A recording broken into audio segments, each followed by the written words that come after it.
10 or 20 years ago, climbing was the very definition of a niche sport. At best, you might know one person who likes to take their van cross-country to tackle boulders and the occasional big wall. Gyms existed, but they were mostly a novelty. Fast forward today, and climbing is now a multi-billion-dollar business. Going climbing sits right next to yoga and hiking. It's essentially people's weekly routines. And most importantly, the sport has been officially recognized by the Olympics. But for every purist who is thrilled to see the sport they love become so popular, there are two more who feel that climbing is somehow losing its soul. So has climbing become too mainstream? Let's break it down. Climbing isn't just growing, it's exploding. Recent industry reports estimate that more than 5.5 million Americans climb indoors each year, a 7% jump with hundreds of facilities all around the country. And this success is mirrored globally, especially in places like Japan, Germany, and South Korea. Across the board, the climbing gym market is expected to grow at about 9% per year over the next decade. That's the kind of growth you see in fast-moving tech companies,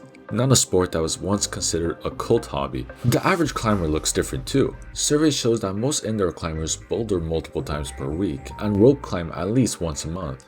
This showcases how what was once considered an extreme lifestyle has morphed into a regular fitness habit. There's no denying that a lot of this growth is due to the Olympics. For millions of people, Tokyo 2020 was the first time they had ever seen competitive climbing. Lots of them, they liked what they saw. Paris 2024 took it even further, with updated formats and a bigger global audience. In fact, during the Paris Games, the participating climbers gained well over 1 million combined new social media followers. That surge of visibility shows just how fast mainstream interest is accelerating. But why is this so important? The truest sign that a sport has made it to the mainstream is the emergence of international stars. Not long ago, you learned names like Lynn Hill, Wolfgang Gulich, Catherine Destivelle, and Ben Moon from dusty guidebooks or climbing magazines. Now, the likes of Adam Ondra, Janja Garnbret, and Brooke Rabutu make headlines all the time. And it doesn't hurt that the sport requires a level of fitness that eclipses even other extreme sports. However, not all of our emerging climbing heroes are popular for their looks. Take Janja Garnbret. She has dominated the women's competition scene for years, took gold in Tokyo, and repeated her success in Paris. This has allowed her to become the face of the sport for an entire generation. She isn't popular because she's an ultra-fit blonde, but because she stands tall among her peers. When Brooke Rabutu, one of the most visible American climbers, ascended Excalibur, mainstream newspapers actually covered her for its importance to the sport. A decade ago, the same headlines would highlight how unusual it was for a girl to take up such a dangerous sport and feature 3 questions about her love life. While male climbers are less likely to be objectified or labeled a novelty, the sport's big names have still fought to get where they are. Alex Honnold's performance in Free Solo won the film an Oscar while exposing millions of people to the sport. Guys like Adam Ondra, Chris Sharma, Daniel Woods, and Sebastian Buon have all become immensely popular in the past few years, largely thanks to their ability to perform and market themselves on social media. It may not be a Wheaties box, but the effect is the same. Kids now grow up saying they want to be the next Janja or the next Ondra, and parents around the world are happily putting their kids into youth climbing programs by the thousands. For a sport that used to live in the margins, this is a massive shift. But for people who have loved the sport for years, all of this can feel like a distraction at best and an intrusion at worst. Climbing has never been a social sport. Even in multi-pitch and belaying situations, the majority of a climber's time is spent fighting the wall or rock in front of them. So it's understandable that watching your quiet gym or favorite bouldering spot turn into a maze of frantic newbies can be frustrating. So let's talk about the downsides of climbing going mainstream. The first one we already touched on, crowded gyms and outdoor spots. Climbing's surging popularity means some peak hour gym sessions can feel like waiting in line at Costco. For crack and boulder lovers, the heavy traffic not only adds a weight, but can also kill the natural beauty of the spots. Which brings us to another growing issue, the indoor-outdoor disconnect. Some gym owners estimate that a large percentage of members have no interest in climbing outside at all. They love the convenience, the training boards, the community, and the plastic. But that creates a cultural split.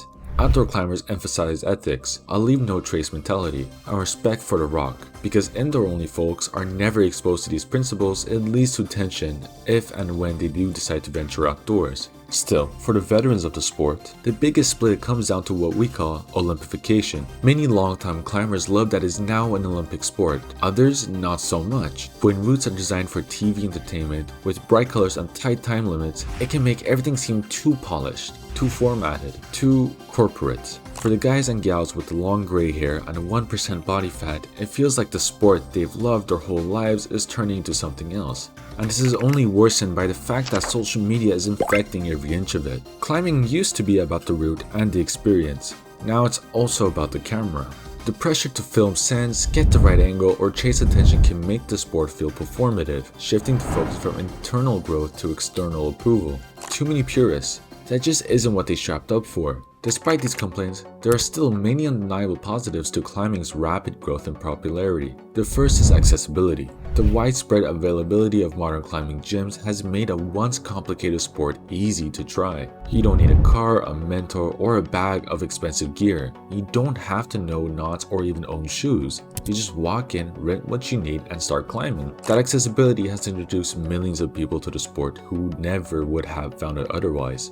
This leads nicely into another major pro, health and development. Climbing is a full body workout wrapped inside a puzzle. It builds strength, balance, motor skills, focus, and emotional resilience. When applied to the younger crowd, it can teach kids how to problem solve, how to fall, and how to try again. Will they grow into better people because of that? Well, we'll have to wait and see. But it gives them more of a chance than if they sat at home playing video games all day. Another positive of climbing going mainstream is diversity. When climbing was smaller, it was mostly accessible to people with free time, outdoor experience, and disposable income. Now that gyms exist in major cities, more people from different backgrounds are entering the sport. Community organizations and nonprofits help remove barriers like cost and transportation. But I get it. Not everyone is so enthusiastic about sharing the sport they love, but if that's you, you need to ask yourself, why not? Mainstream popularity brings appreciation, attention, and in many cases, improvements. More gyms mean more climbers mean more experimentation with movement, wall angles, and types of holds.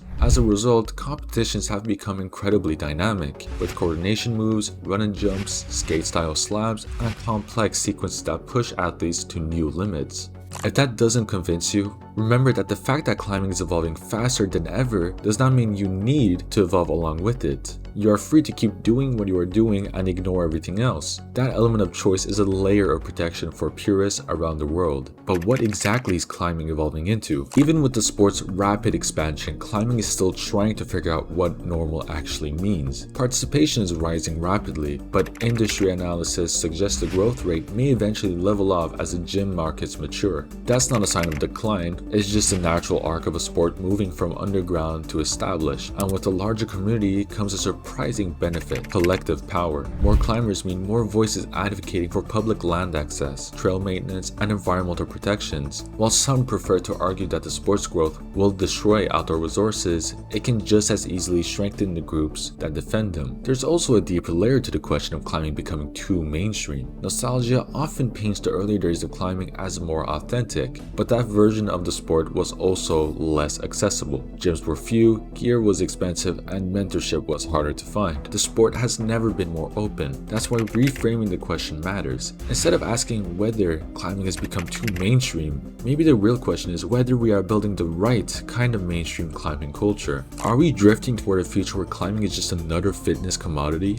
A watch with day passes, merch drops, and carefully branded competitions? Or are we steering the sport towards a more thoughtful vision where gyms serve as gateways, outdoor spaces are respected, and the global community remains grounded in creativity, humility, and camaraderie? When you look at it that way, the mainstream isn't the enemy. It all comes down to what we do with it. Climbing today is bigger, louder, and more visible than ever. Yes, it's more crowded and more commercial. Yes, there are real issues, including potential environmental impact, youth pressure, gym-only culture, and the rise of content climbing. But there are also enormous benefits like better access, greater diversity, more safety, more professional opportunities, and a whole generation of kids growing up seeing climbing as a valid, empowering sport. That's why it matters that the sport has young, visible heroes for people to look up to. They are not only showing the world what's possible, but also serving as ambassadors to the millions of people who are seeing the sport for the very first time. In the end, if you aren't the sharing type, every new person who walks into your local gym or says their belay on your favorite crag will annoy you. But if you genuinely care about the sport,